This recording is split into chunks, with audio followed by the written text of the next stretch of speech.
여기 슈퍼히어로에 푹 빠져 사는 평범한 씹덕 소년이 있습니다. 풀네임은 데이브 리제우스키. 뭔가 베이비펌을 잔뜩 말아올린 나는 솔로 못쏠 특집의 영식이 같은 재질인데요. 학교에서의 존재감은 말 그대로 투명인간 그 자체. 매일 밤 컴퓨터 앞에서 청춘을 즐기고 깡패들한테 삥을 뜯기는 게 일상 다반사였죠. 하지만 그런 데이브에게도 한 가지 소박한 꿈이 있었으니 그것은 바로 세상을 지키는 슈퍼히어로가 되는 것. 결국 데이브는 이베이를 통해 싸구려 코스튬을 구입한 뒤 스스로를 킥애스라 부르며 자경단 활동을 시작하게 되는데요. 이후 빈차를 털고 있는 동네 깡패들을 목격, 자신의 첫 번째 실전 상대로 낙점하게 됩니다. 현실감 1도 없는 놈이 추진력만 이빠이 붙었을 때 벌어질 수 있는 가장 놀라운 전개. 하지만 애석하게도 현실의 세상은 데이브의 생각과는 조금 많이 달랐는데요.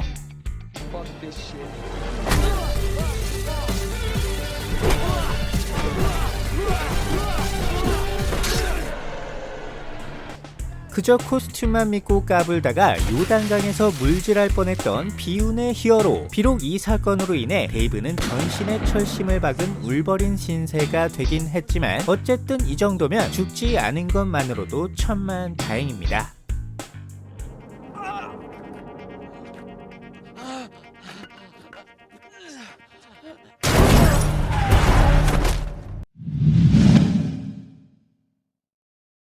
자유분방한 삶을 추구하는 홍콩의 억만장자 진자오. 그는 여자만 보면 일단 꼬시고 보는 전대미문의 여미새, 홍콩 제1의 플레이보이였는데요. 그 밖에도 뛰어난 사업 수완을 가진 성공한 사업가, 철저한 자기관리의 끝판왕이었지만 무엇보다도 진자오가 가진 가장 큰 특징은 바로 싸움 실력이 굉장히 훌륭했다는 것이었죠.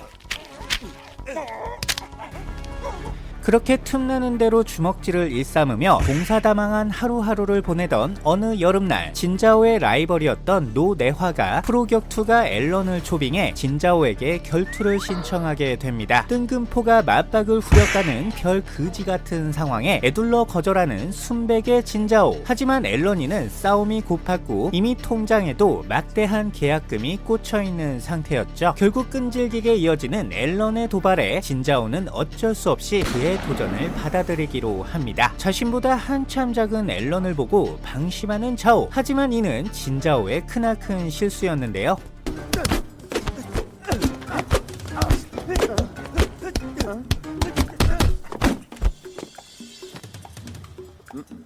쉴 새 없이 퍼붓는 앨런이의 주먹에 속절없이 터져나가는 진자오의 죽방. 브록을 넘긴 나이에 자칫 숨까지 넘어갈 뻔했던 성룡 아저씨의 안타까운 패배였습니다.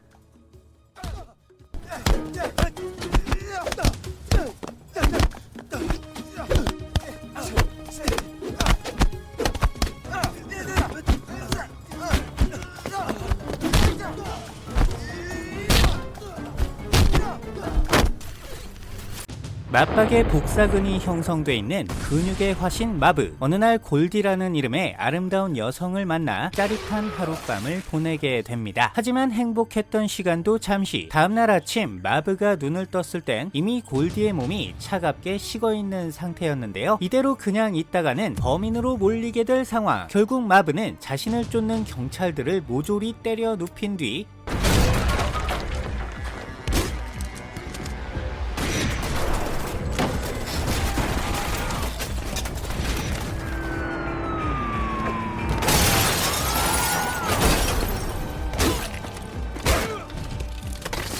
골디의 복수를 위해 사건의 진범을 직접 찾아내기로 하는데요. 가장 먼저 고향집에 들러 무기를 챙기고 이곳저곳을 누비고 다니며 증거를 수집합니다. 방법이 좀 많이 과격하고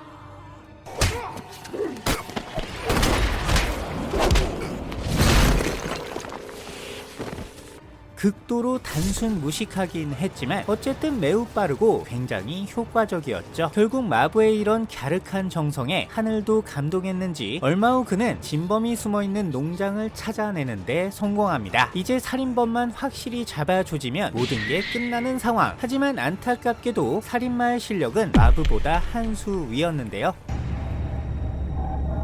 It's impossible. Nobody can sneak up on me.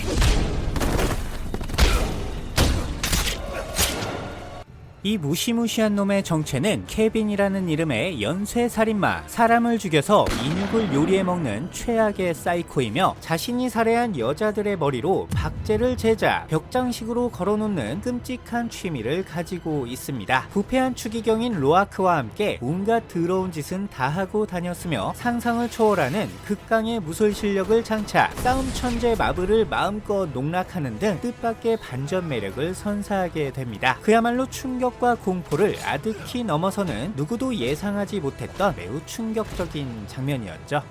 It was you, you bastard. You killed her. You killed Goldie. It was... 비천억 업류의 유일한 계승자이자 최고의 암살자로 불리던 히무라 켄신, 메이지 유신 이후 살생을 끊고 은둔한 뒤 세월을 비껴간 소년미를 남발하며 행복한 일상을 보내고 있었는데요. 그러던 어느 날 시시오 마코토라고 하는 갯도라이가 등장, 일본 전역을 위협하는 희대의 사건이 벌어지게 됩니다. 이에 정의감이 불타올라 눈가리가 돌아가버린 히무라 켄신, 자신의 트레이드 마크인 영날검을 치켜들고 시시오의 잡졸들을 보란듯이 작살내기 시작하는데요.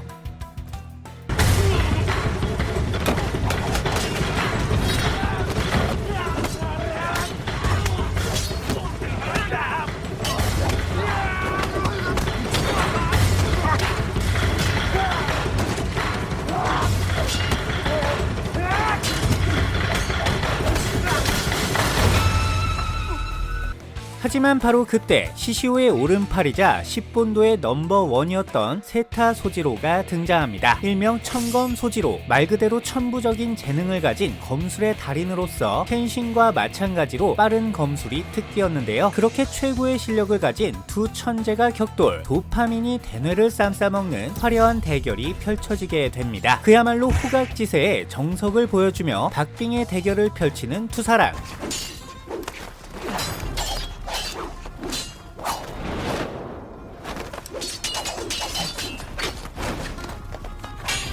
하지만 사람을 베는데 망설임이 없었던 소지로의 칼끝은 어느덧 무뎌져 버린 켄신의 칼보다 조금 더 날카로웠죠. 한순간의 방심이 불러온 뜻밖의 패배는 켄신에게 더 큰 좌절감을 맛보게 해주었습니다.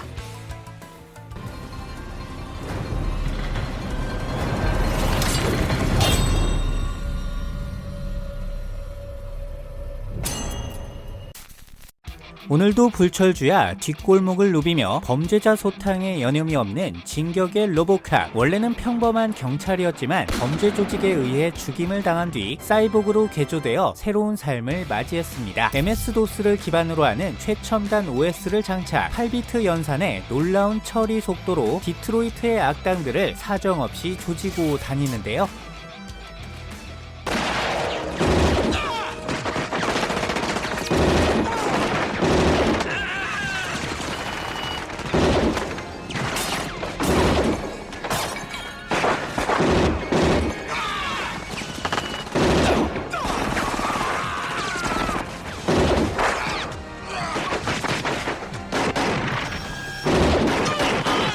그러던 어느 날 부패 경찰의 죽방을 털어제끼며 온갖 고문을 일삼던 로보캅은 그로부터 마약 조직에 대한 기밀 정보를 입수, 악당들의 아지트를 단신으로 급습하게 됩니다. 하지만 이는 로보캅을 유인하기 위한 마약 조직의 함정이었고, 결국 이 사실을 몰랐던 로보캅은 꼼짝없이 이들의 함정에 걸려들고 마는데요.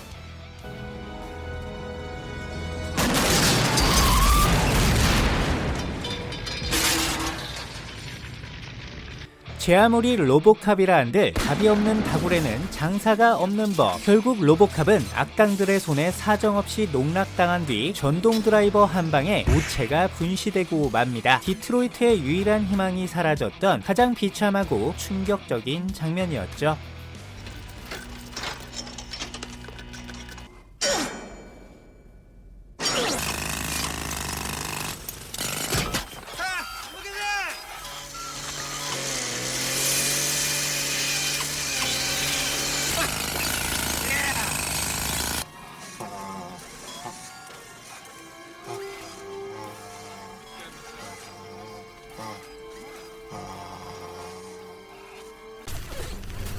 하비 덴트의 사망 이후 늙어빠진 히키코모리가 되어 8년째 집안에만 짱 박혀있던 브루스 웨인. 그러던 어느 날 베인이라는 자가 군대를 조직하여 고담시를 장악하려 한다는 충격적인 사실을 알게 됩니다. 결국 오랜 침묵을 깨고 베인과 정면으로 맞서기로 한 브루스 웨인. 그 길로 먼지가 잔뜩 쌓인 낡은 코스튬을 꺼내 입고 다시금 배트맨으로 거듭나게 되는데요. 하지만 기나긴 치과 생활로 인해 엉망이 된 체력, 세월을 정통으로 맞아버린 배트맨의 피지컬은 예전에 우리가 알던 배트맨과는 거리가 멀었습니다. 설상가상 베인은 지능과 피지컬을 모두 갖추고 있는 역대급 사기캐, 뒷방 늙은이였던 배트맨이 상대하기에 너무나도 강한 상대였죠. 급기야 베인의 계략에 넘어가 전재산마저 탈탈 털려버린 브루스는 정신과 육체가 모조리 박살난 상태에서 베인과 1대1 맞짱을 뜨게 됩니다. 미친듯이 퍼붓는 베인의 꿀주먹에 하염없이 털려나가는 브루스의 옥수수.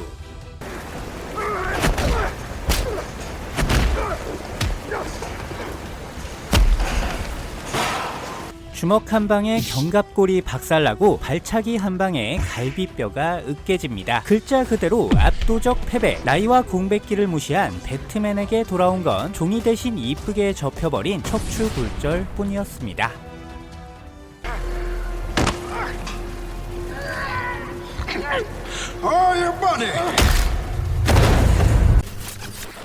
변변한 직업 하나 없이 길거리를 떠돌며 허구한 날 무전 취식을 일삼던 동네 백수 싱. 그러던 어느 날 돼지촌 주민들과 사소한 언쟁을 벌이던 중 그만 도끼파와의 분쟁에 휘말려 인생 최대의 위기를 맞이하게 됩니다. 자칫 잘못했다가는 하나뿐인 싱의 목숨이 싱하고 날아갈 판. 그러자 싱은 기왕 이렇게 된 거 갈 때까지 가보자며 도끼파 두목에게 충성을 다하기로 결심하게 되는데요. 이후 도끼파의 사주를 받아 돼지촌 아줌마의 암살을 시도하고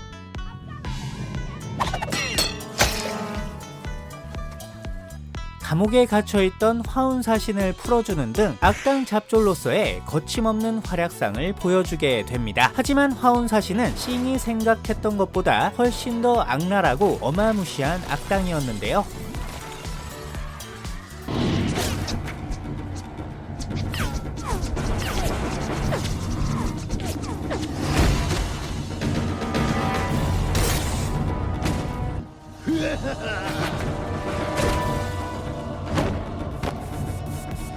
그야말로 압도적인 실력차를 보여주며 돼지촌 주인 부부를 압살해버린 공포의 화운사신. 결국 자신의 잘못된 판단으로 인해 돼지촌 주인 부부가 죽을 위기에 처하자 싱은 뒤늦게서야 이를 반성하며 자신의 목숨을 걸고 부부의 생명을 구해주게 됩니다. 하지만 싱의 이러한 행동은 화운사신의 더러운 성질을 제대로 긁게 되었고 결국 끔찍한 결과를 초래하게 되는데요.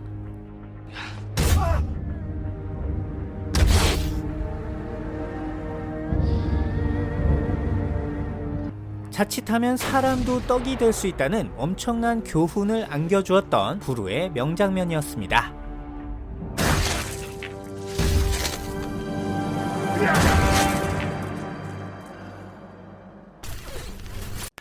티처는 장차 반란군 리더가 될 죄목인 존 코너를 암살하기 위해 머나먼 미래에서 온 최강의 안드로이드 암살자입니다. 풀네임은 사이버단 시스템 시리즈 1000. 머리부터 발끝까지 액체 금속으로 만들어져 몸의 형태를 자유자재로 변형할 수 있는 신박한 친구인데요.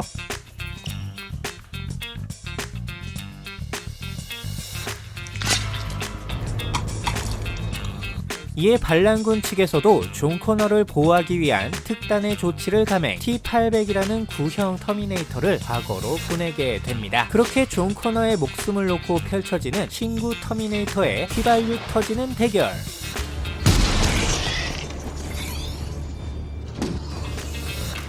하지만 우리 티천이는 생각보다 훨씬 더 강력했고 인정사정 없는 최악의 깡패 새끼였는데요. 믿을 거라고는 오로지 맷집뿐이었던 802 삼촌. 최신형 티천의 화려한 개인기 앞에서 쭈구리 신세로 전락하고 맙니다. 제 아무리 강력한 옵션으로 떡칠을 했다 한들 역시 신상 앞에서는 사정없이 개처발리는 법이죠. 지금까지 터미네이터 2 심판의 날이었습니다.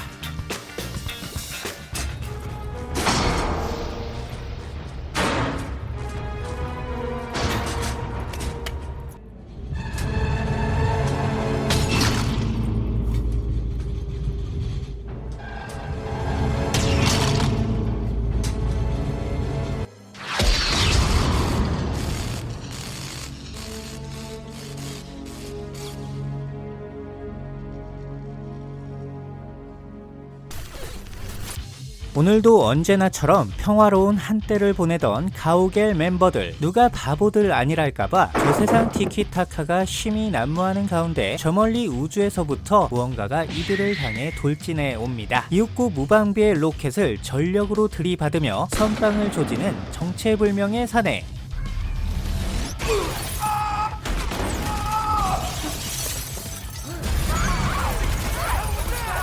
그의 이름은 아담 워록, 온몸이 황금색으로 빛나는 진정한 의미의 우주 금쪽입니다. 아담의 목적은 하이 에볼루셔너리의 명령을 받아 로켓을 산채로 포획하는 것이었는데요. 하지만 눈앞에서 친구가 맞는 걸 보게 된 가오갤 멤버들, 이를 가만히 두고 볼 리는 당연히 만무했겠죠. 하나뿐인 친구를 구하기 위한 가디언즈 오브 갤럭시의 격렬한 반격.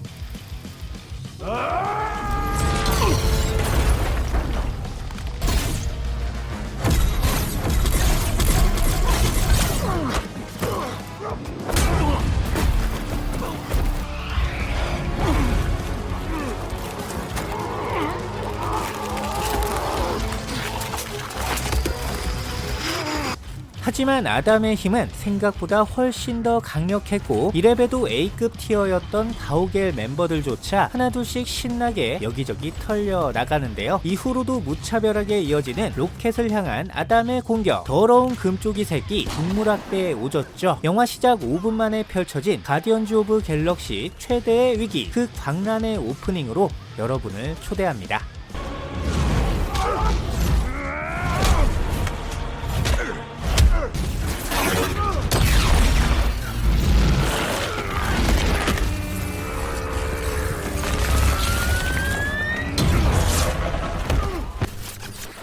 전 우주를 돌아다니며 행성 침략을 감행, 모조리 깨부수고 다니던 보라돌이 타노스가 드디어 지구에까지 마술을 뻗칩니다. 그의 목적은 오로지 하나, 인피니트 스톤을 모두 모아 건틀릿을 완성시킨 뒤 전 우주의 인류를 절반으로 줄이는 것이었는데요. 가장 먼저 아스가르드의 함선을 덮쳐 헐크를 죽사발로 만든 뒤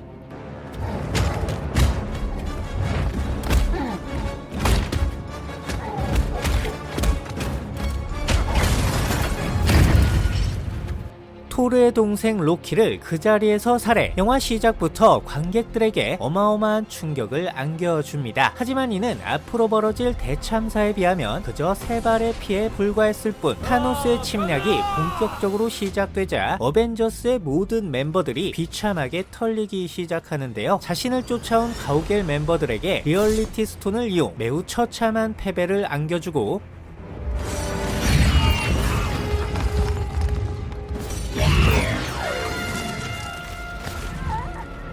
전투에 특화되어 있는 미친 피지컬을 이용 어벤져스의 나머지 멤버들을 사정없이 후려 팹니다.